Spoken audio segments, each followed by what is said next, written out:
கர்த்தருக்கு ஸ்தோத்திரம் உண்டாவதாக. परमेश्वर की नाम की महिमा हो. தேவனுடைய பெரிதான நாமத்திலே உங்களை வாழ்த்துகிறேன், வரவேற்கின்றேன். परमेश्वर के नाम से आप सबों को मैं स्वागत करता हूँ.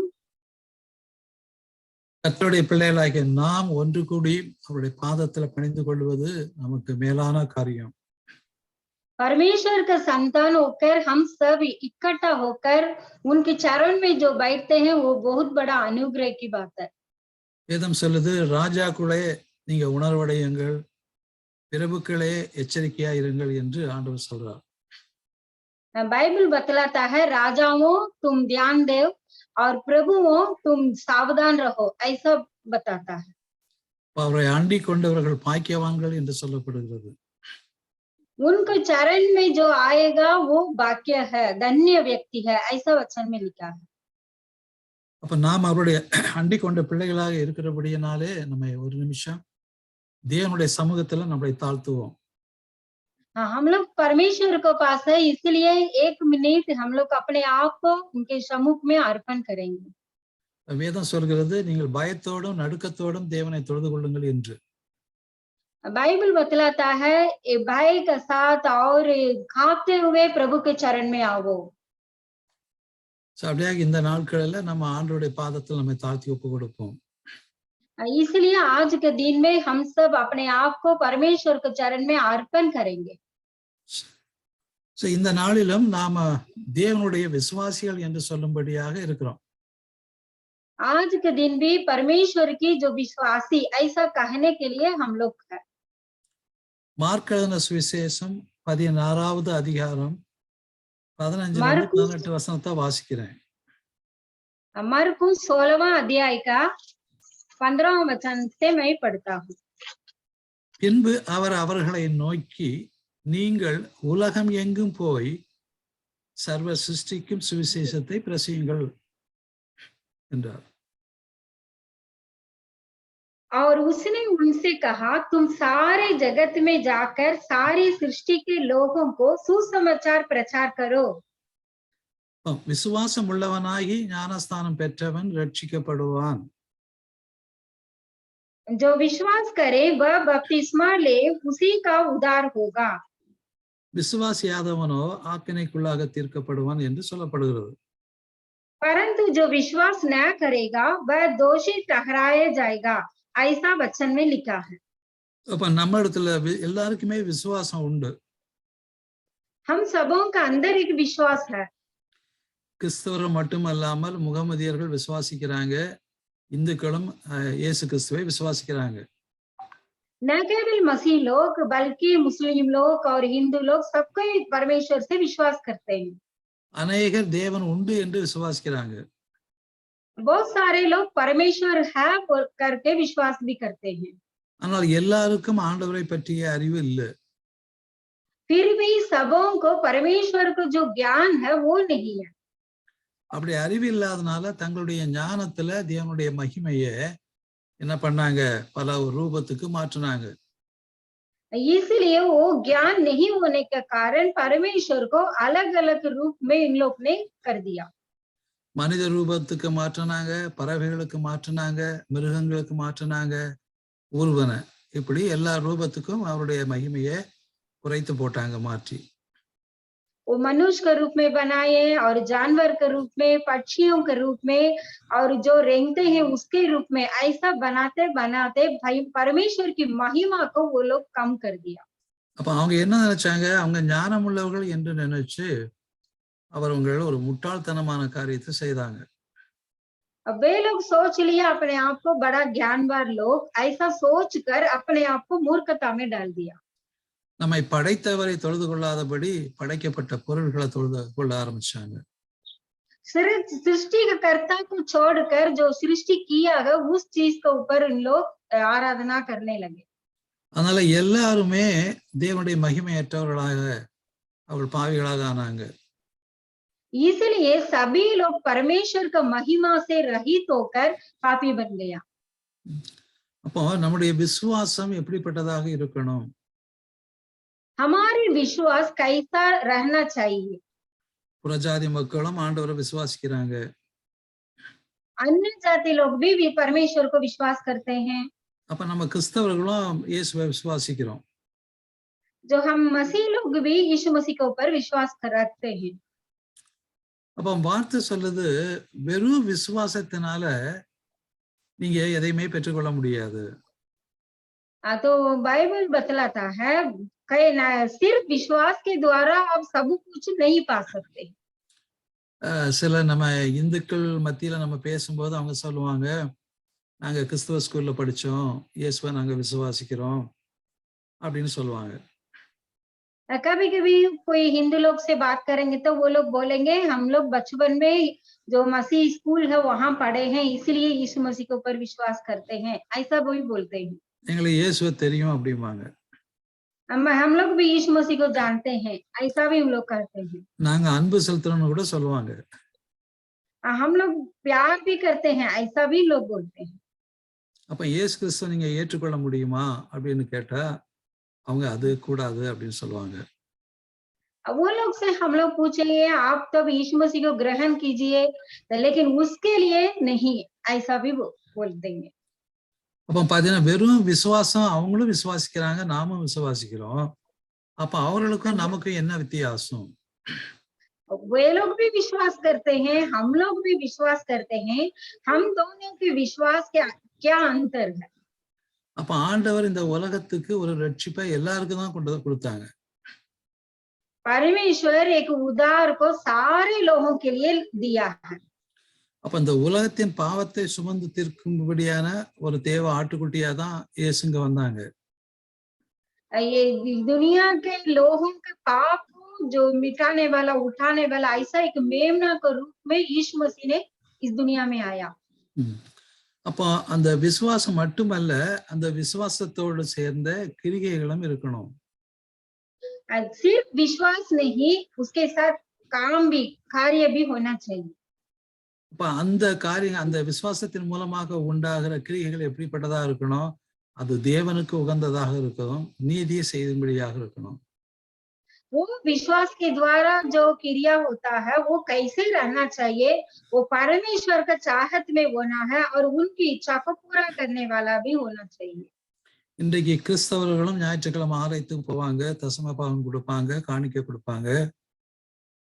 आज के दिन में मसीह लोग इतवार को चर्च भी जाते हैं और दशमांश भी देते हैं और भी दान भी देंगे। நாங்க இயேசுவை விசுவாசிக்கிறோம், இயேசு எங்களுடைய இதயத்துல இருக்காருன்னு கூட சொல்லுவாங்க. हम लोग यीशु मसीह के ऊपर विश्वास करते हैं, यीशु हमारे हृदय में रहता है, ऐसा बोलते हैं। அப்ப நீங்க ஞானஸ்தானம் எடுத்து இயேசுவை நீங்க தரித்துக் கொள்ளுங்கன்னு சொன்னா அது எங்களுக்கு அவசியம் இல்லை அப்படிம்பாங்க.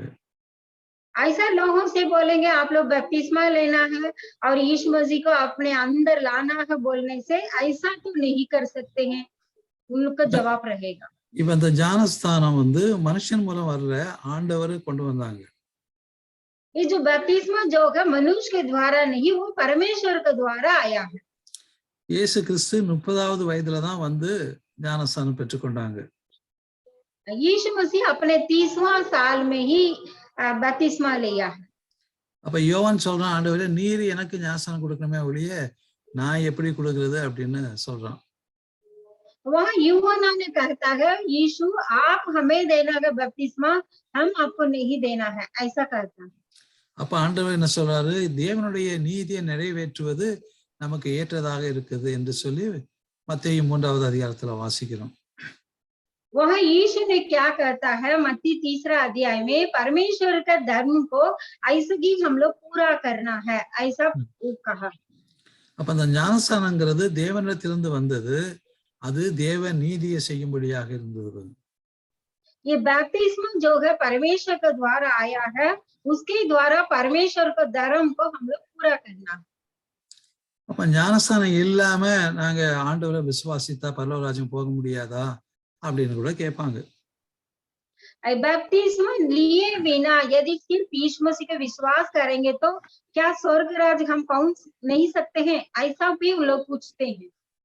ஆண்டவர் இங்க என்ன வார்த்தை சொல்றாரு, நீங்க விசுவாசம் உள்ளவர்கள் ரட்சிக்கப்படுவார்கள்னா சொல்லப்பட்டிருக்குது. क्या यहाँ पर यीशु मसीह ने ऐसा कहा है जो विश्वास करता है वो उद्धार पाएगा, ऐसा कहा है क्या? பரலோகம் போறதுக்கு விசுவாசம் கண்டிப்பா தேவை. स्वर्ग जाने के लिए विश्वास जरूरी है। இப்போ ஒரு பிள்ளைங்க ஸ்கூல்ல இப்ப நம்ம போடுறோம், உடனே போயிட்டு 10ஆம் வகுப்புலயா போடுறோம்? यदि हम लोग अपने बच्चों को स्कूल में डालेंगे, क्या सबसे पहले ही हम लोग 10वीं कक्षा में ही डालते हैं? அப்ப எல்கேஜி, யூகேஜின்னு சின்ன சின்ன வயசுல இருந்து படித்து மேல வரைக்கும் போறாங்க. वो एलकेजी यूकेजी ऐसा कर कर फिर पहला धीरे धीरे वो लोग जाते हैं ऊपर। அப்ப அந்த எல்கேஜி, யூகேஜி படிச்சா போதும்னு வீட்டுல வச்சுட்டா அந்த பிள்ளை என்ன செய்யும்? कभी कभी अगर एलकेजी यूकेजी पढ़ लिया काफी है बोलकर क्या हम अपने घर में रखेंगे तो क्या होगा उस बच्चा को जिंदगी। அப்ப சாதாரணமா ஒரு மனுஷன் ஒரு டாக்டர் ஆகவோ, இன்ஜினியர் ஆகவோ அல்லது வாத்தியாராவோ ஆனா கடைசி வரைக்கும் படிச்சு எல்லாம் பரீட்சையில பாஸ் பண்ணி சர்டிபிகேட் வாங்கினாதான் அவங்களால ஆக முடியும். यदि कोई व्यक्ति सोचेगा टीचर बनना है या अफसर बनना है तो वो छोटा से लेकर पढ़ाई करेगा ऊंचवी क्लास तक, तो उसका सर्टिफिकेट लेगा तब उसको ऊंचा पद में वो कुछ कर सकता है। இப்ப நம்ம பிள்ளைங்களை ஏன் படிக்க வைக்கிறோம்? अपने बच्चों को क्यों हम लोग पढ़ाते हैं? நல்லா படிச்சு அவன் வந்து காலேஜுக்கெல்லாம் போயிட்டு அவன் நல்ல மார்க் வாங்கினானா நல்ல வேலை கிடைக்கும், நல்லபடியா இருப்பான்னு அதான் நம்ம படிக்க வைக்கிறோம். वो बच्चा अच्छा से पढ़ाई करेगा और कॉलेज पढ़ेगा, कुछ अच्छा पद में आएगा, अच्छा उसको नौकरी मिलेगा, उसका लाइफ अच्छा बनेगा बोलकर हम लोग उसको पढ़ाते हैं। அதுதான் நம்முடைய விசுவாசம்.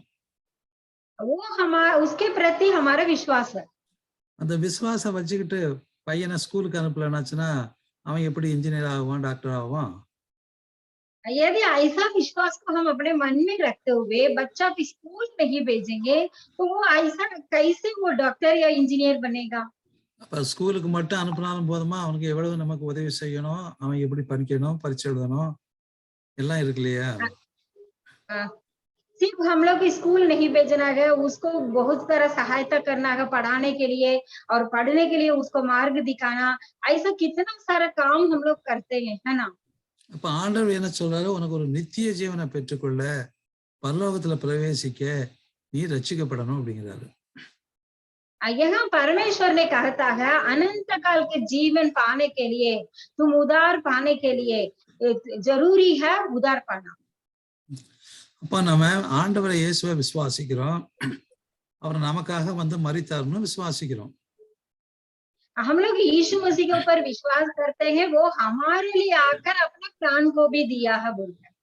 அவர் என்னுடைய பாவத்துக்காக, மீறுதலுக்காக சிலுவையில மரித்தார்னு விசுவாசிக்கிறோம். अपने पाप के लिए, मेरे दंड बोने के लिए वो खुद दंड ले लिया, वो क्रूस पर मर गया बोलकर हम लोग विश्वास करते हैं। அவரு மரித்த பின்பு அடக்கம் பண்ணப்பட்டு 3ஆவது நாள்ல உயிர் தெழுந்தாருன்னு கூட நம்ம விசுவாசிக்கிறோம். वो मर गया, उसके बाद दफना गया, लेकिन तीसरा दिन वो जी उठा, इस पूरा बात को हम लोग विश्वास करते हैं। ஆனா இயேசு சொல்றாங்க, நீ விசுவாசம் உள்ளவனாகி ஞானஸ்தானம் பெற்றவன் ரட்சிக்கப்படுவான்னு சொல்லப்படுது. लेकिन यहाँ यीशु क्या कहते हैं? विश्वासी होकर विश्वास कर कर बपतिस्मा ले लो तब उद्धार पाएगा, ऐसा ही कहा। அப்ப வந்து வெறும் விசுவாசம் உள்ளவன் வந்து எப்படி ரட்சிக்கப்படுவான்? सिर्फ विश्वास आपके पास रहेगा, आप कैसा उद्धार पाएंगे? அப்ப இந்த ஞானஸ்தானத்துல என்ன இருக்குது? ये बपतिस्मा में क्या है ऐसा? ஒரு தொட்டில போய் இறங்கி முழுகிட்டு வர்றது ஞானஸ்தானமா? एक जहाँ पानी है वहां जाकर हम लोग डूब कर आएंगे, क्या वो बपतिस्मा है? அப்ப யோவான் ஸ்நானன் என்ன ஞானஸ்தானத்தை குறித்து அவன் பிரசங்கம் பண்ணான்? यहाँ यूहन्ना कौन सा बपतिस्मा के बारे में वो प्रचार कर रहा है? அப்ப அவன் வந்து மனம் திரும்புதலுக்கேற்ற பாவ மன்னிப்புக்கென்ற ஞானஸ்தானத்தை குறித்து பிரசங்கம் பண்ணான். वो मन फिराने के लायक पाप के प्रति वो प्रचार कर रहा है। அவன் சொன்னா நீ மனம் திரும்பினா பரலோக ராஜ்யம் சமீபமா இருக்குதுன்னு பிரசங்கம் பண்ணான்.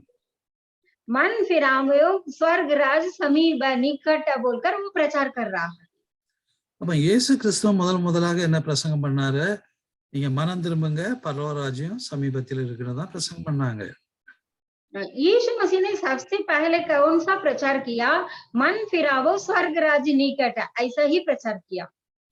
அதனாலதான் இந்த ஞானஸ்தானங்கிறது வந்து ஒரு மனம் திரும்புதலுக்கு ஏற்றதாகவும் பாவ மன்னிப்பை பெற்றுக்கொள்வதுபடியாக ஆண்டவர் இந்த ரட்சிப்பை கொண்டு வந்தாங்க.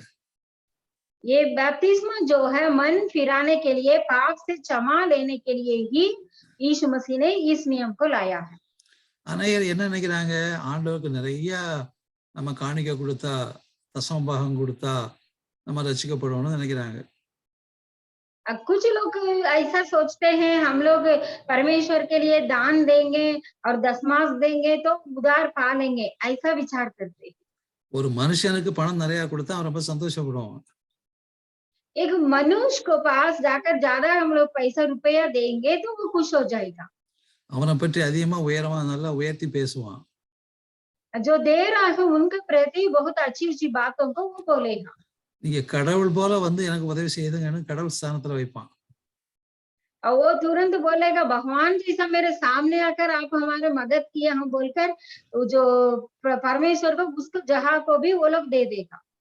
ஆனா அதே மனுஷன் ஒரு நாள் என்கிட்ட ஒண்ணு ஏன் நான் இல்லப்பா அப்படின்னு சொன்னா அவன் பழையதெல்லாம் மறந்துட்டு இந்த ஆள் மோசமான ஆளுன்னு சொல்லுவாங்க. उसी व्यक्ति के पास एक दिन बोलेंगे, जो मांगेगा नहीं है बोलकर देखिएगा, तुरंत वो जो किए हैं वो सारे चीज को भूल जाएगा और गलत सलत बात को भी बोलने लगेगा। அப்ப நம்ம எவ்வளவுதான் விசுவாசித்தாலும் எவ்வளவுதான் ஆண்டவரை நேசிக்கிறேன்னு சொன்னாலும் அந்த சொல்லோட நம்ம நின்றுட்டு ஆண்டவருடைய வார்த்தைக்கு கீழ்ப்படியலைன்னா எங்க போவோம்? और हम लोग बोलेंगे हम लोग बहुत विश्वास करते हैं, हम लोग ऐसा करेंगे बोलकर जो बोलते हैं उसी में रुक कर हम लोग का अगर काम नहीं करेंगे तो कहाँ जाएंगे? அப்போ விசுவாசியாதவனோ ஆக்கினைக்குள்ளாக தீர்க்கப்படுவான்னு சொல்லப்படுது. यहाँ जो विश्वास नहीं करेगा वो दंड के लिए लायक रहेगा बोलकर वचन में लिखा है। நான் ஒரு 3 பாஸ்டரோட நான் கார்ல போயிட்டு இருந்தேன். हाँ, अंकल ने एक बार भैया ने क्या किया, 3 पास्टर लोग के साथ वो कार में जा रहे थे। அவங்க எல்லாம் பெரிய வயசா நல்ல வயதுல முதிர்ந்த பாஸ்டருங்க. वो लोग उम्र में भी बहुत बड़े बड़े पास्टर थे। அந்த சிஎஸ்ஐ பாஸ்டர்னு சொல்லுவோம் இல்லையா அவங்க. वो लोग सीएसआई पास्टर के थे। அவங்க என்கிட்ட என்ன தெரியுமா சொல்றாங்க, விசுவாசம் உள்ளவனாகிய ஞானஸ்தானம் பெற்றவன் ரட்சிக்கப்படுவான், ஆனா விசுவாசியாதவனோ ஞானஸ்தானம் பெறாதவனோ ஆக்கணும்னு அப்படி எழுதலையே அப்படின்னு என்கிட்ட 3 பேரும் சேர்ந்து பேசுறாங்க. वो लोग तीनों मिलकर बोलने लगे, जो विश्वास करेगा वो स्वर्ग राज्य जाएगा, लेकिन जो विश्वास नहीं करता वो क्या है, वो कहाँ जाएगा बोलकर ऐसा कहाँ लिखा है बोलकर ये तीनों मिलकर कहने लगे। இல்ல இது விசுவாசம் உள்ளவனாகி ஞானஸ்தானம் பெற்றவன்னு எழுதியிருக்குல்ல, ஆனா இங்க விசுவாசியாதவனோ ஞானஸ்தானம் பெறாதவனோன்னு எழுதலையே அப்படின்னு சொல்றாங்க. वो लोग ऐसा बोलेंगे, यहाँ लिखा है जो बपतिस्मा विश्वास कर करें और बपतिस्मा लें उसी का उद्धार होगा लिखा है, लेकिन उसके बाद लिखा है जो विश्वास न करेगा लेकिन बपतिस्मा न लेगा बोलकर नहीं लिखा है, ऐसा उन लोग दोषी ठहराएगा, ऐसा बोलकर इस वचन के प्रति बात कर रहे। அந்த 3 பாஸ்டரும் ஒரு போல சொல்றாங்க. वो तीनों जो पास्टर थे वो लोग तीनों एक साथ ऐसा बात कर रहे बोल रहे थे। இந்த வசனத்தை ஒரு 10 வயசு பையன்கிட்ட வாசிக்க சொன்னா கூட ஒழுங்கா வாசித்து சொல்லுவான். एक 10 उम्र के लड़का के पास भी बोलेंगे ये वचन को पढ़कर सुनाओ तो वो सही सही पढ़कर भी सुनाएगा। விசுவாசியாதவன்னு சொன்னானா அவனுக்கு அப்புறம் அங்க எதுக்கு ஞானஸ்தானம் அவசியம்? अगर वो जो विश्वास नहीं करने वाला उनको भी तो बपतिस्मा विश्वास ही नहीं किया तो उन बपतिस्मा का क्या जरूरी है? அப்போ நம்முடைய விசுவாசம் எப்படியாக இருக்கிறதா? எபேசியர் 1:13 வாசிக்கிறோம். हमारे विश्वास कैसे रहना है, एफिसियों 1:13 में हम लोग पढ़ेंगे। நீங்கள் உங்கள் ரட்சிப்பின் சுவிசேஷமாகிய சத்திய வசனத்தை கேட்டு விசுவாசிகளான போது அப்படின்னு இருக்குது.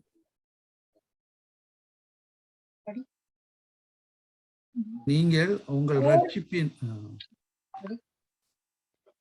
और उसी में तुम पर भी जब तुमने सत्य का वचन सुना जो तुम्हारे उद्धार का सुसमाचार है और जिस पर तुमने विश्वास किया, प्रतिज्ञा किए हुए पवित्र आत्मा की छाप लगी। அப்போ ஒரு விசுவாசின்னு சொல்லும்போது ஏதோனா கிறிஸ்தவ குடும்பத்துல பிறந்தேன் அதனால விசுவாசி, இயேசுவை பற்றி நான் கேள்விப்பட்டேன் அதனால விசுவாசி அப்படின்னு சொல்ல முடியுமா? यहाँ पर विश्वासी ऐसा बोलने से कोई अच्छा परिवार में जन्म ले लिए इसलिए विश्वासी, परमेश्वर को बारे में सुने इसलिए हम विश्वासी, ऐसा क्या बोल सकते हैं? இங்க என்ன சொல்லுது? சுவிசேஷம், ரட்சிப்பின் சுவிசேஷம், அதான் கர்த்தராகிய இயேசு கிறிஸ்து மூலமாக கொண்டு வந்த அந்த ரட்சிப்பினுடைய சுவிசேஷத்தை, அது என்ன? சத்திய வார்த்தை. அந்த சத்தியத்தை அறிந்து ஒருத்தன் விசுவாசிக்கிறான் பாத்தீங்களா, அதுதான் விசுவாசம். यहाँ ऐसा लिखा है उद्धार का सुसमाचार, और जो उद्धार करने वाला सुसमाचार जिस पर तुमसे विश्वास किया, उस सुसमाचार के ऊपर जो विश्वास किया है यही एक विश्वास है। அப்போ அப்படி விசுவாசிக்கும் போது என்ன ஆகுது? நம்ம தேவனுடைய பிள்ளையாக மாறுறோம். ऐसा हम लोग विश्वास करेंगे तो परमेश्वर का बच्चे या संतान होंगे। ஒரு கிறிஸ்தவ குடும்பத்துல பிறந்ததுனால நம்ம இயேசுனுடைய விசுவாசின்னு சொல்ல முடியாது. एक मसीह के परिवार में हम लोग जन्म ले लिया इसलिए यीशु मसीह के ऊपर विश्वास करते हैं, ऐसा तो नहीं बोल सकते हैं। அப்ப இயேசுனுடைய சுவிசேஷம் என்ன சொல்லுது? वहाँ यीशु मसीह के सुसमाचार क्या बतलाता है? மனம் திரும்புங்கள், பரலோக ராஜ்யம் சமீபமா இருக்குது. मन फिरावो स्वर्ग राज्य निकट है। அப்ப நீங்க என்ன செய்யணும் அந்த சொர்க்கத்துக்கு போறதுக்கு? तो आप लोग क्या करना चाहिए वो स्वर्ग राज्य जाने के लिए? நீ ஆண்டவருடைய சத்திய வசனத்தை கேட்டு அதன்படி விசுவாசம் உள்ளவனா ஆகணும். परमेश्वर को जो सत्य वचन है उसको सुनकर उसमें विश्वास करना चाहिए। ஆண்டவர் வார்த்தை என்ன சொல்லுதோ அதை நீங்க செய்யறவர்களாக இருக்கணும். परमेश्वर का वचन क्या बतलाता है उसको करने वाला बनना चाहिए। அப்பதான் நம்ம ஒரு விசுவாசின்னு சொல்ல முடியும். तब हम लोग एक विश्वासी कहने के लायक रहेंगे। அப்ப ரட்சிக்கப்படுறதுக்கு ஆண்டவர் அந்த ஞானஸ்தானத்தின் மூலமாக ஒரு ரட்சிப்பை கொடுத்தாரு. तो उद्धार पाने के लिए परमेश्वर उस बपतिस्मा के द्वारा एक उद्धार को दिया है। இதை நம்ம விசுவாசத்தை தான் எடுக்க முடியுமா? அப்படிய காசு கொடுத்தோ அல்லது யார்ட்டையோ எனக்கு நான் காசு கொடுக்குறேன் எனக்கு ஞானஸ்தானம் கொடுங்கன்னோ எடுக்க முடியாது. ये विश्वास के द्वारा ही हम लोग जा सकते हैं, पैसा दे रहे हैं इसलिए हम बपतिस्मा लेंगे, ऐसा तो कभी बोल नहीं सकते कि या उसको कर भी नहीं सकते। அதாவது சொல்லப்படுது, விசுவாசம் உள்ளவனாகி ஞானஸ்தானம் பெற்றவன் ரட்சிக்கப்படுவான். வெறும் விசுவாசம் இல்லாம ஞானஸ்தானம் எடுத்தாலும் ரட்சிக்கப்பட மாட்டான். வெறும் விசுவாசமா இருந்து ஞானஸ்தானம் எடுக்கலனாலும் ரட்சிக்கப்பட மாட்டான்.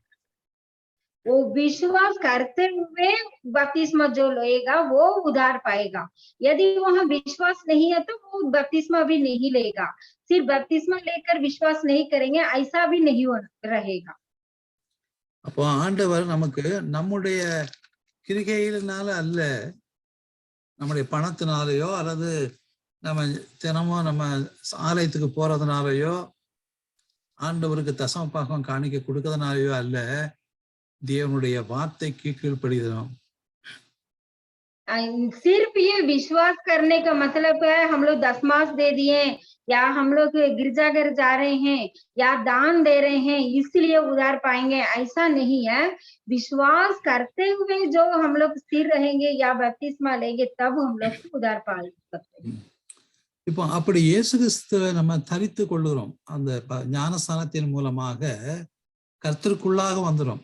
அதான் நம்ம ஒரு சட்டையை போட்டோம்னா தரித்து கொள்ளணும்னு சொல்றோம்ல, ஒரு சட்டையை தரித்து இருக்கிறோம். அதை போல இயேசுவை நம்ம ஏற்றுக்கொள்ளும் போது நம்ம இயேசுக்குள்ளாக வரோம். वैसे ही यीशु मसीह जब बपतिस्मा लेते हैं यीशु मसीह को हम लोग पहन लेते हैं। जैसे कि हम लोग एक कुर्ती है उसको जब पहनते हैं तो वो हमारे पर हो जाता है, वैसे ही जब बपतिस्मा लेते हैं यीशु मसीह को हम लोग खुद पहन लेते हैं। இப்ப இயேசு கிறிஸ்துவை தூரமா வச்சு நம்ம விசுவாசிக்கிறோம். क्या यीशु मसीह को हम लोग दूर में रखते हुए विश्वास करते हैं? அப்ப இயேசுனுடைய வார்த்தைக்கு கீழ்ப்படிந்து ஞானஸ்தானம் எடுக்கும்போது அவரை நம்ம தரித்து கொள்கிறோம். जब यीशु मसीह का वचन को मानते हुए आज्ञाकारी होते हुए जब बपतिस्मा लेंगे तो यीशु मसीह को खुद पहन लेते हैं। அப்போ நம்ம யோவான் 1வது அதிகாரம் 12வது வசனத்துல சொல்லப்படுது, யாரெல்லாம் இயேசு கிறிஸ்துவை விசுவாசித்து ஏற்றுக்கொள்கிறார்களோ அவர்களுக்கு नहीं करिए தேவனுடைய புத்திரராகும்படி அதிகாரம் தான் கொடுக்கப்பட்டிருக்குது. यूहन्ना पहला अध्याय का 12वां वचन में लिखा है, परंतु जितने ने उसे ग्रहण किया उसने उनसे परमेश्वर की संतान होने का अधिकार दिया, अर्थात उन्हें जो उसके नाम पर विश्वास रखते हैं. அப்ப அதிகாரம் தான் கொடுத்திருக்க வழியா அவங்க ஆண்டவருடைய பிள்ளையா ஆகல. वहां पर अधिकार दिया है, लेकिन वो लोग यीशु मसीह का संतान नहीं बने हैं. அப்போ ஆண்டவர் என்ன சொல்றாருன்னா, நீ ஒரு ஆண்டவருடைய பிள்ளையா ஆறதுக்கு முதல்ல நீ என்ன செய்யணும்? இயேசு கிறிஸ்துவை விசுவாசித்து ஏற்றுக்கொள்ளணும் உன்னுடைய இருதயத்துல. यदि परमेश्वर का संतान बनना है तो सबसे पहले विश्वास करते हुए यीशु मसीह को अपने हृदय में ग्रहण करना चाहिए. அப்ப ஆண்டவர் அப்படி விசுவாசிக்கும் போது ஆண்டவருடைய வார்த்தைக்கு கீழ்ப்படிந்து அவரை நம்ம தரித்துக் கொள்ளணும். ऐसा हम लोग यदि विश्वास करेंगे तो परमेश्वर का आज्ञाकारी मानते हुए ये परमेश्वर को पहनना चाहिए. அப்ப இயேசு கிறிஸ்துவை அந்த எப்படி நம்ம தரித்துக் கொள்ள முடியும்னா அந்த ஞானஸ்நானத்தின் மூலமாக தான். यीशु मसीह को कैसे हम लोग अपने अंदर ले सकते हैं? इस बपतिस्मा के द्वारा ही यीशु मसीह को हम लोग पहन सकते हैं. ஏன்னா அந்த ஞானஸ்நானம் எடுக்கும்போது நம்ம ஒரு பாவின்னு நினைக்கிறோம். जब हम बपतिस्मा लेते हैं उस वक्त सोचते हैं हम लोग बहुत बड़ा पापी व्यक्ति है, ऐसा हम लोग सोचते हैं. சோ அந்த பாவத்துக்காக நம்ம மனம் திரும்புறோம். अब उस पाप से हम लोग मन फिरते हैं. அப்ப மனம் திரும்பி ஆண்டவர் ஒருவர் தான் என் பாவத்தை மன்னிப்பாருங்கிற விசுவாசிக்கிறோம்.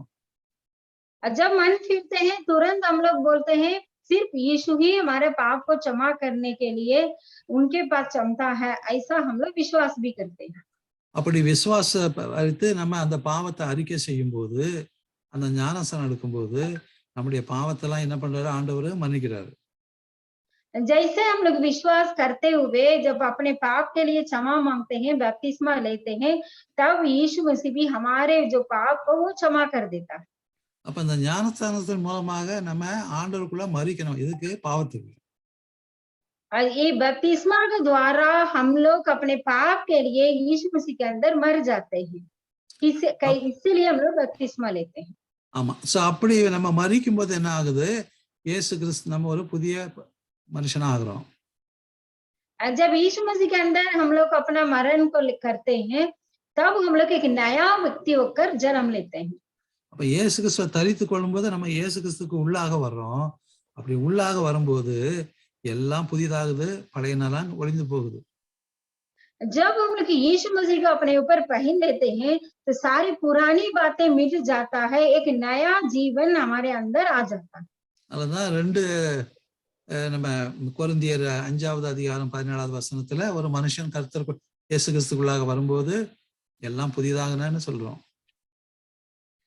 इसी बात को हम लोग दूसरा कोरिन्थियों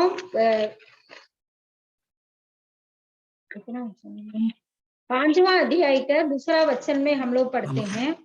17th verse 17வது வசனம்.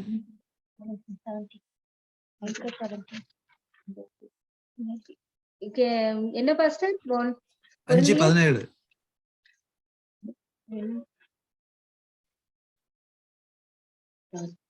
பரவாயில்ல, நீங்க சொல்லுங்க, நீங்க டிரான்ஸ்லேட் பண்ணுங்க, பிரச்சனை இல்லை. इसलिए यदि कोई मसीह में है तो वह नई सृष्टि है, पुरानी बातें बीत गई है, देखो सब बातें नई हो गई है.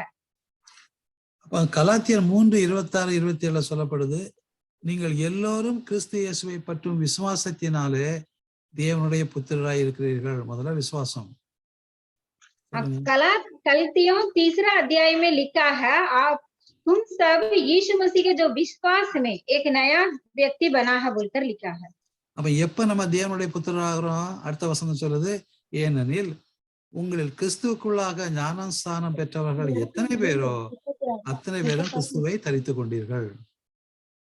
तो उसमें दूसरा वचन में लिखा है, कब परमेश्वर का हम लोग पुत्र बनेंगे, तुमने जितने ने मसीह में बपतिस्मा लिया था उन्होंने मसीह को पहन लिया है.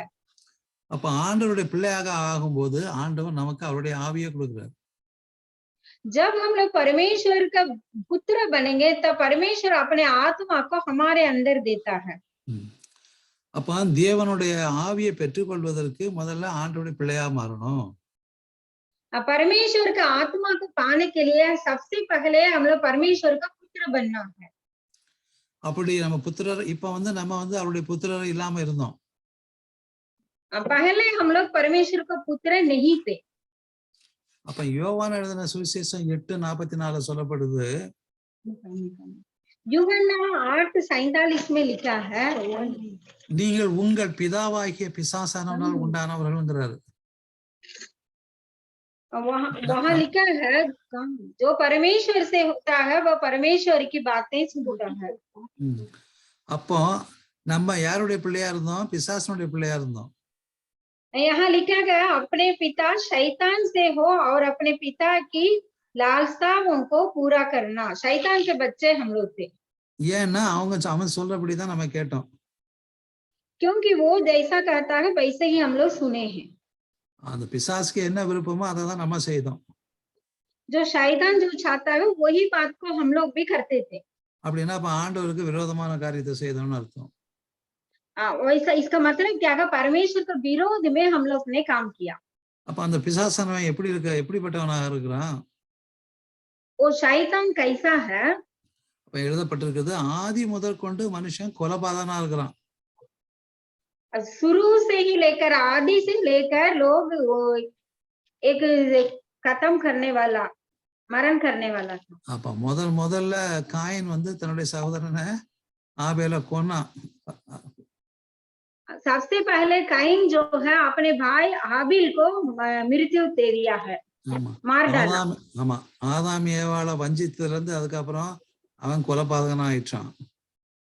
आदम हव्वा था वो लोग भी धोखा दे दिया। उसके बाद ये भी एक अपने भाई को भी मार डाल दिया था।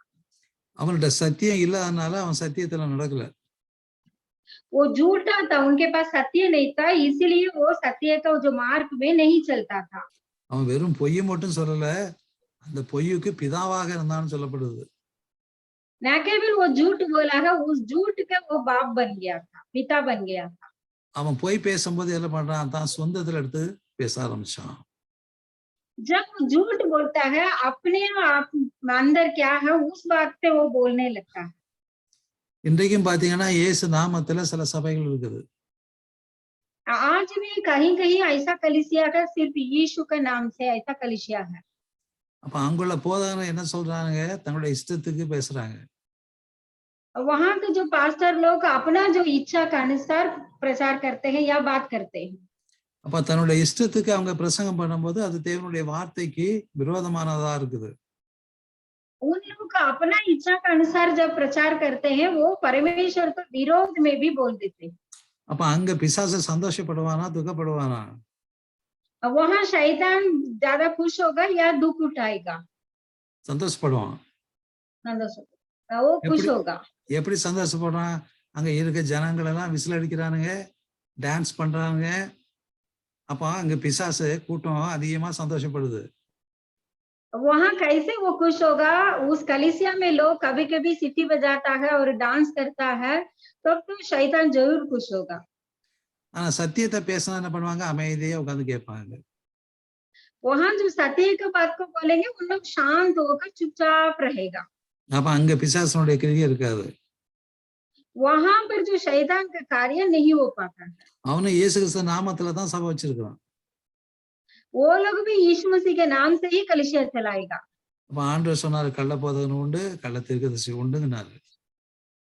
वहां परमेश्वर भी कहता है वो झूठा जो भविष्यवक्ता भी है, झूठा प्रचारक भी है बोलकर परमेश्वर ने कहता है। அப்ப கள்ள போதகன் யாருடைய பிள்ளை?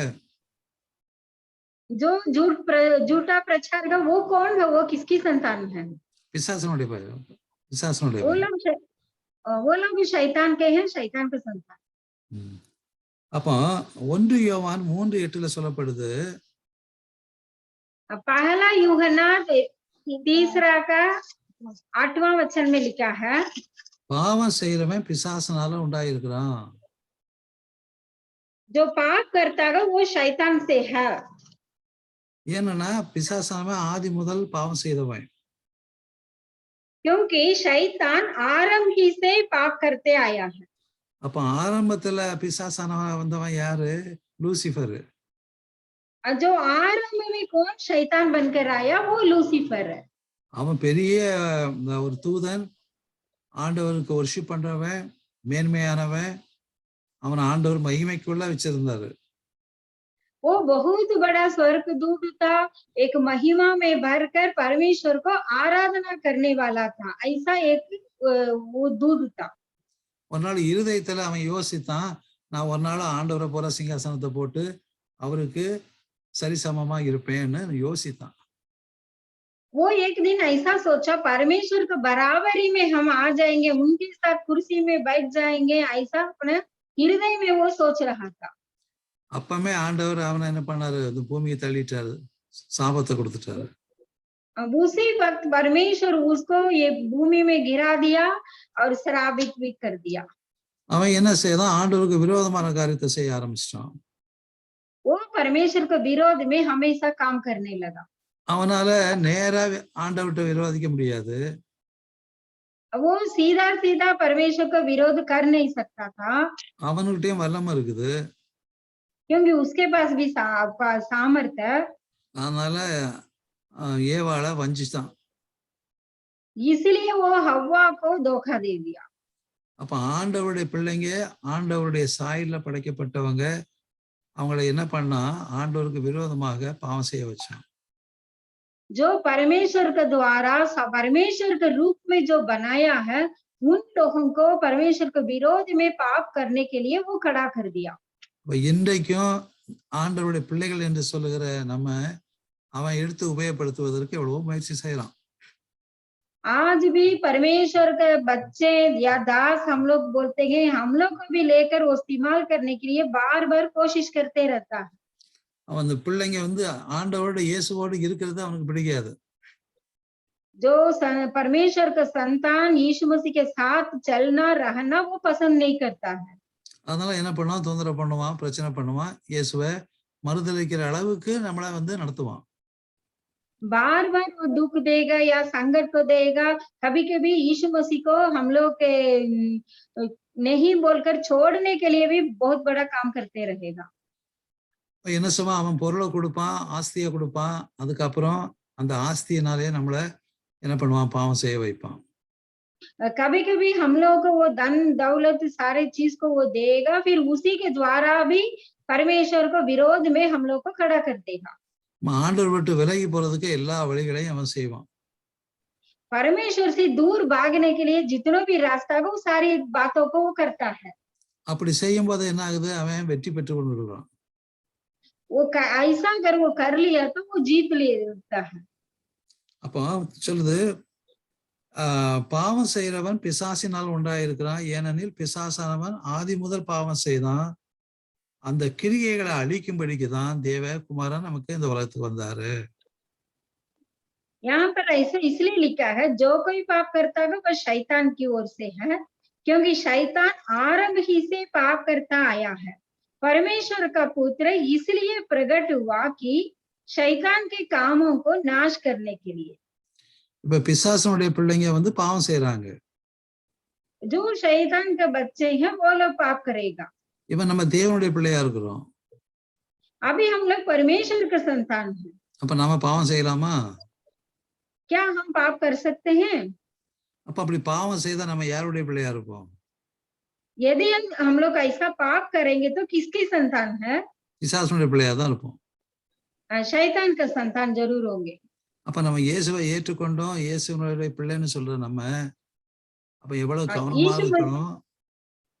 यीशु मसीह को जब ग्रहण कर लिए, यीशु मसीह के संतान है जब हम लोग बोलते हैं, कितना हम लोग सावधान पूर्वक रहना चाहिए। அப்ப இதுல இருந்துதான் யாரு பிசாசனுடைய பிள்ளை, யாரு தேவனுடைய பிள்ளைன்னு தெரியும். इसी के द्वारा कौन परमेश्वर का संतान है या कौन शैतान का संतान है ऐसा दिखेगा। இன்றைக்கு அநேக ஆலயங்களில இந்த ஞானஸ்தானம் பரலோக ராஜ்யத்திற்கு போவதற்கு தடையாக இருக்கக்கூடாதுன்னு சொல்லி இப்ப எடுக்கிறாங்க. बहुत सारे आजकल चर्च में ये बपतिस्मा जो है परमेश्वर को स्वर्ग रोज जाने के लिए एक रुकावट नहीं बनना है बोलकर बपतिस्मा ले लेते हैं। அவங்க உண்மையிலே மனம் திரும்பி இயேசுவை ஏற்றுக்கொண்டு பாவத்துக்கு மறிப்பதற்கு அல்ல. सच में दिल को मन को फिराकर या पाप से छुटकारा पाने के लिए वो लोग बपतिस्मा नहीं लेते हैं। அவங்க நல்ல பைபிள்லாம் வாசிக்கிறாங்க. फिर भी उन लोग अच्छी तरह वो बाइबल भी पढ़ते हैं। அப்ப இந்த பெண்டகாஸ்ட் சர்ச்லாம் இந்த ஞானஸ்நானத்தை பற்றி அதிகமா பிரசங்கம் பண்றாங்கன்னு தெரியும்.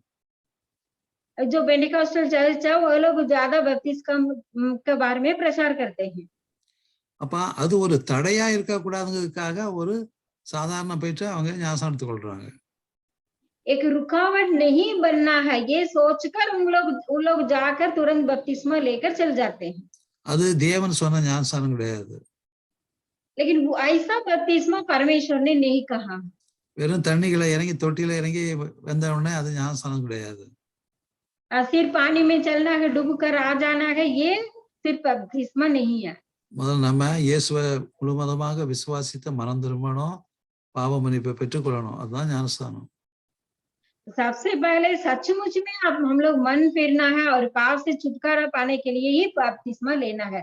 वो அப்படி ही எடுத்து सच्चाई बपतिस्मा है। அப்படி எடுத்ததுக்கு அப்புறம் அவங்க போற கூட்டத்தொழியா தான் போறாங்களே ஒழிய அவங்ககிட்ட எந்த மாற்றத்தையும் பார்க்க முடியாது. वैसा अगर यदि कोई बपतिस्मा भी ले लिया फिर भी जैसा हमेशा रहा है वैसे ही अपने झुंड में चलते रहेगा, ये बात को हम लोग देख सकते हैं। அவங்களுடைய மனசுலயும் எந்த விதமான மாற்றம் இருக்காது. उनके मन में भी कोई मन फिराव नहीं रहता है। அவங்க கிரியைகளிலும் வித்தியாசம் இருக்காது. उनके काम में भी कोई फर्क नहीं दिखाई पड़ता है। ஞானஸ்நானம் எடுத்துட்டு எப்படி இருந்தாங்களோ அப்படியே இருப்பாங்க. बपतिस्मा भी ले लिया है, पहले वैसा था वैसे ही भी रहेगा। அவங்களோட ஒரு அன்பை பார்க்க முடியாது. उनके पास एक प्रेम को हम लोग देख नहीं सकते हैं। அப்ப 1 யோவான் 1வது அதிகாரம் 7வது வசனம் சொல்லுது, पहला यूहन्ना पहला अध्याय का 7वां वचन कहता है, நாம் ஒருவரோடு ஒருவர் ஐக்கியப்பட்டு இருக்கும்போது நாம் ஒளியிலே நடக்கிறவர்களாக இருப்போம். पर यदि जैसा वह ज्योति में है वैसे ही हम भी ज्योति में चले तो एक दूसरे से सहभागिता रखते हैं। நம்ம ஆண்டோட பிள்ளைன்னு சொல்லிட்டு நம்ம இருளில் இருந்தோம்னா நம்ம எப்படி நம்ம ஆண்டோட பிள்ளைன்னு சொல்ல முடியும்? यदि हम लोग परमेश्वर को बच्चे बोलेंगे लेकिन अंधेरा में बैठेंगे तो परमेश्वर को बच्चे संतान है बोलकर कैसे बोल सकते हैं? அப்ப ஆண்டவர் ஒளியா இருக்கிறாரு. वहाँ परमेश्वर एक ज्योति के रूप में है। அவர்ல எவ்வளவு வேணா இருள் கிடையாது, இருள் இல்ல. थोड़ा सा भी उनके अंदर एक अंधेरा नहीं है, अंधकार नहीं है। அப்ப நம்ம ஆண்டவருடைய பிள்ளைன்னு சொல்லிட்டு மறுபடியும் இருளில் இருந்தோம்னா நம்ம ஆண்டவர் பிள்ளைன்னு எப்படி சொல்ல முடியும்? यदि परमेश्वर को बच्चे संतान बोलकर फिर भी हम लोग अंधकार में रहेंगे तो कैसे परमेश्वर को संतान बनेंगे? அப்ப யார் அந்த காலத்துல அங்க இருப்பாங்க? कौन अंधकार में हमेशा रहेगा? அவனுடைய கிரியையெல்லாம் மோசமா பண்ணிட்டு இருப்பாங்க, அதனால வெளிச்சத்துக்கு வர மாட்டாங்க, இருளில் இருப்பாங்க. उनके काम गंदे ही होगा इसलिए उन लोग अंधेरा में बैठे रहेंगे, वो रोशनी में ज्योति में नहीं आएंगे। அப்ப அவங்க நாங்க தேவனுடைய பிள்ளைகள்னு சொன்னா அதை எப்படி எடுக்க முடியும்? यदि वो लोग बोलेंगे हम लोग परमेश्वर का संतान, लेकिन वो कैसे होंगे? அப்ப ஆண்டவர் ஒளியா இருக்கும்போது அவருடைய பிள்ளைகளும் ஒளியில தானே நடக்கணும். यदि परमेश्वर ज्योति है तो उनके संतान भी ज्योति में चलना चाहिए। அப்ப ஒளியில நடக்கும்போது தான் நம்ம ஆண்டவரோட ஒரு ஐக்கியம் வச்சிருப்போம். यदि हम रोशनी में चलेंगे तब हम लोग ज्योति के साथ एक लिंक रहेगा।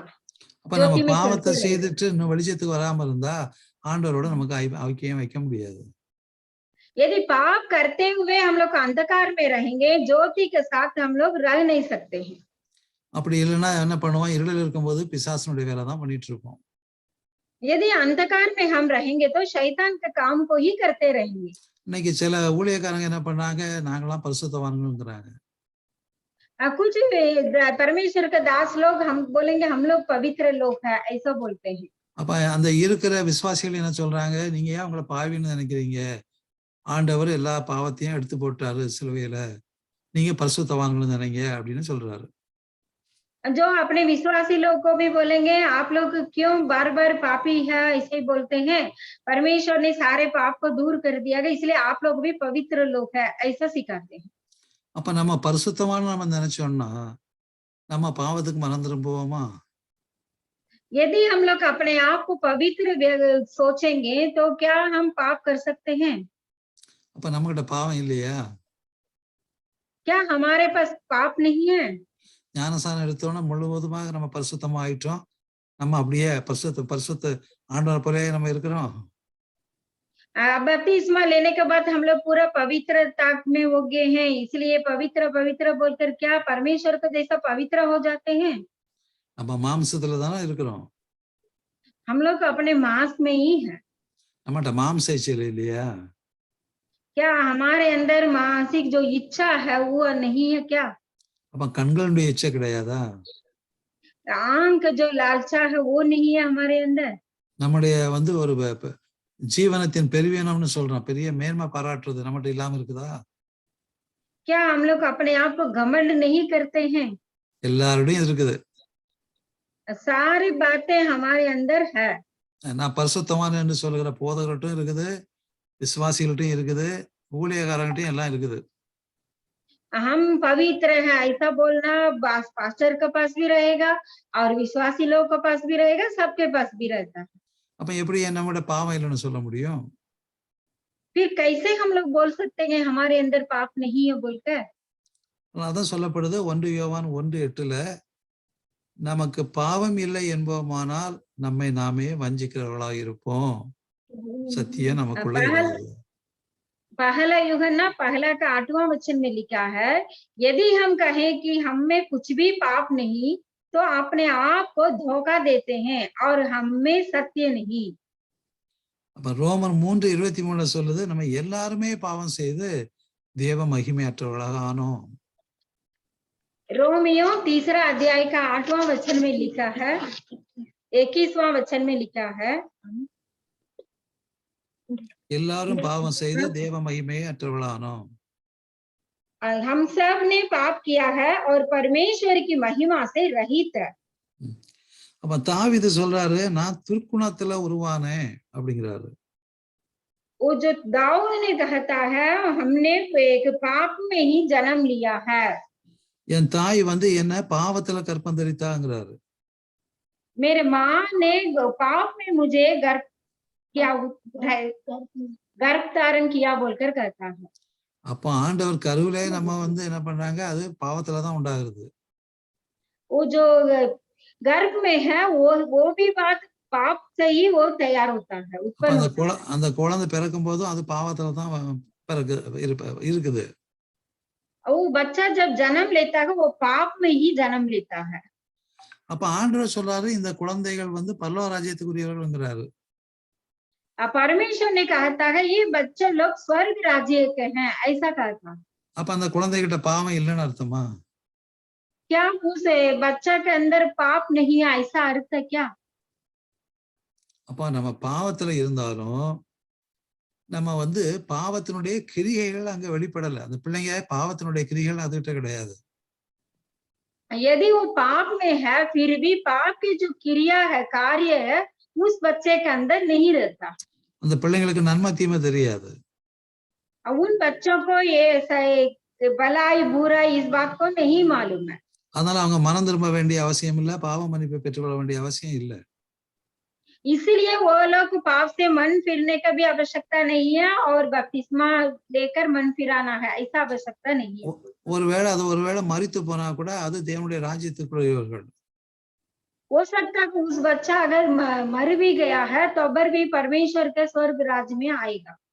அதனாலதான் ஆண்டவர் சொல்றாரு, இந்த சிறு பிள்ளைகளை என்னிடத்தில் வருவதற்கு தடை செய்யாதீங்கிறாரு. इसलिए यीशु ने कहता है बच्चों को मेरे पास आने दो, उन्हें मना न करो, ऐसा कहता है। இப்படிப்பட்ட பரலோக ராஜ்யம் இப்படிப்பட்டவர்களுடையதுங்கிறாரு. स्वर्गीय राज्य ऐसा ही को है कर लिखा है। அப்ப நீங்களும் அந்த பிள்ளைகளை போல மாறலன்னா பரலோக ராஜ்யம் போக முடியாதுங்கிறாரு. यदि इन बच्चा जैसा आप नहीं बदलेंगे तो स्वर्ग राज्य में प्रवेश नहीं कर सकते हैं बोलकर वो कहते हैं।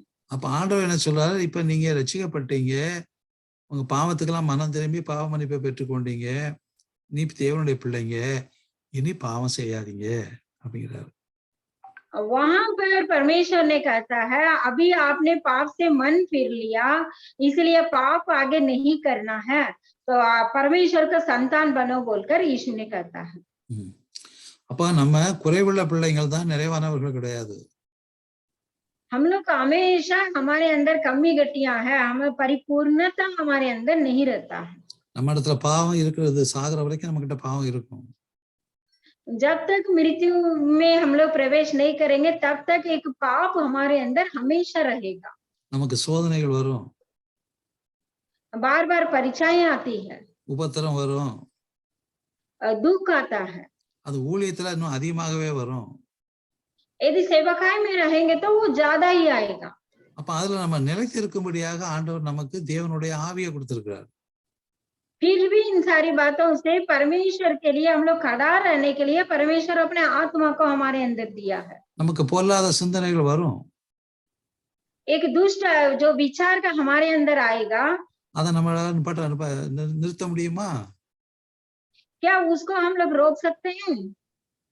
ஆனா என்ன செய்யணும்? அப்படி வந்தா கூட, ஆண்டவரே என்னை மன்னிங்க, இந்த இப்படி ஒரு நினைவு வந்ததுக்கு என்னை மன்னிங்கன்னு சொல்லிட்டு அதை நம்ம மேற்கொள்ளக்கூடாது.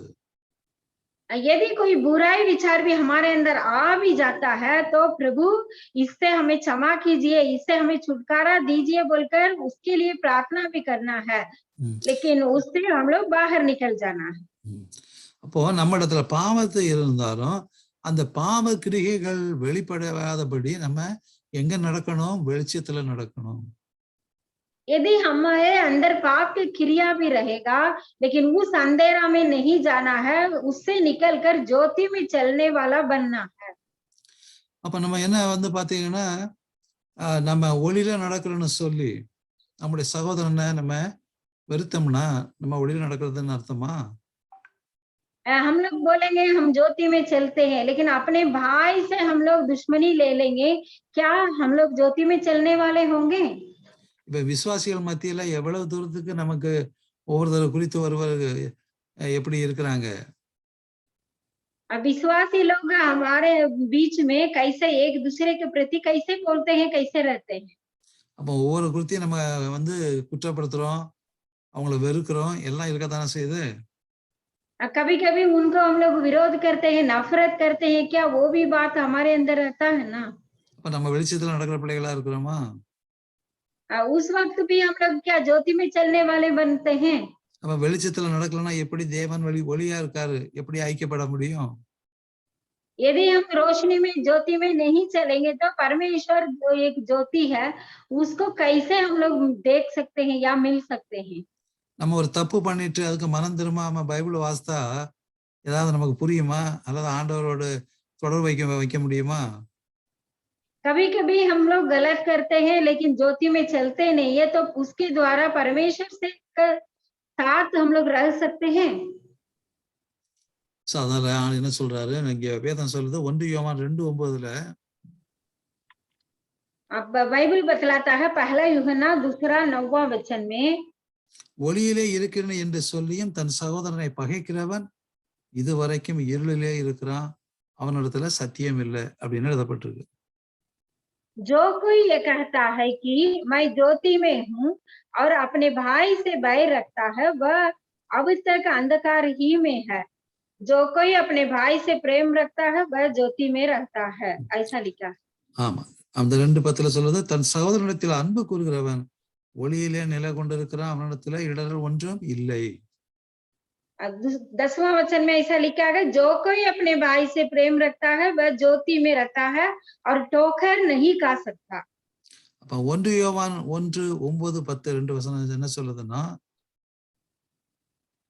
1 यूहन्ना 2 अध्याय का 9 और 10वां वचन क्या बतलाता है?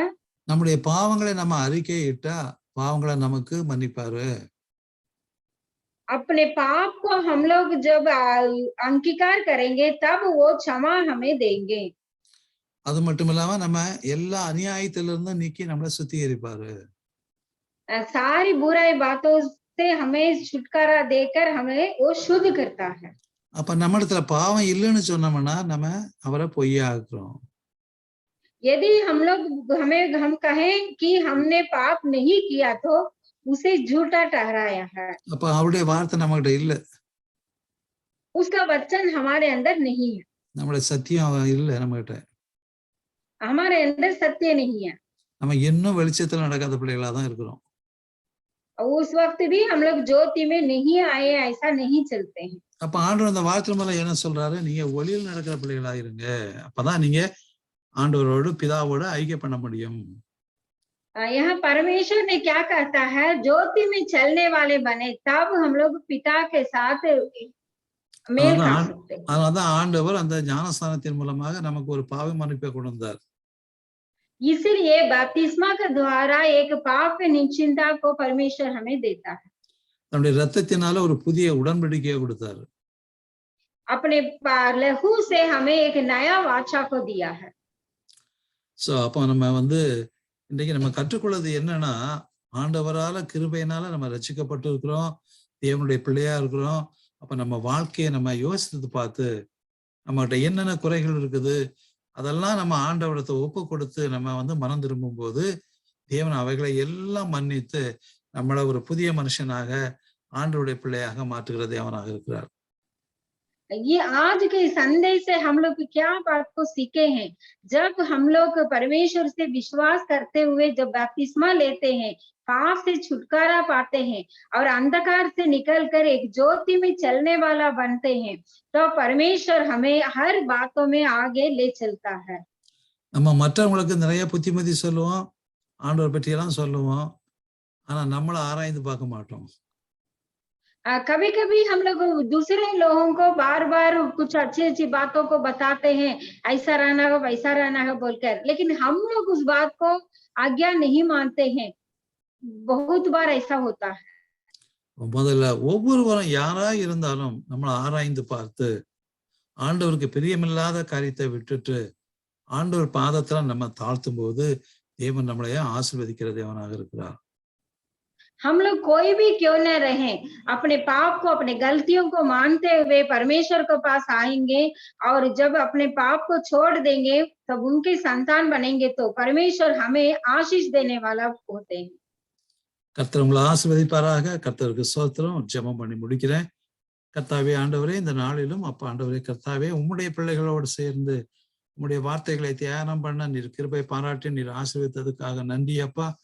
ஆண்டவரே, உமது சத்தியம் எங்களுடைய இருதயத்திலே பதிக்கப்பட்டதாக உம்முடைய சத்தியத்திலே நாங்கள் வளரத்தக்கதாக கிருபை தந்து நீர் ஆசீர்வதிக்க வேண்டும் என்று கர்த்தராகிய இயேசு கிறிஸ்துவின் நாமத்தில் ஜெபிக்கிறேன் நல்ல பிதாவே. ஆமேன் ஆமேன். Praise be to God.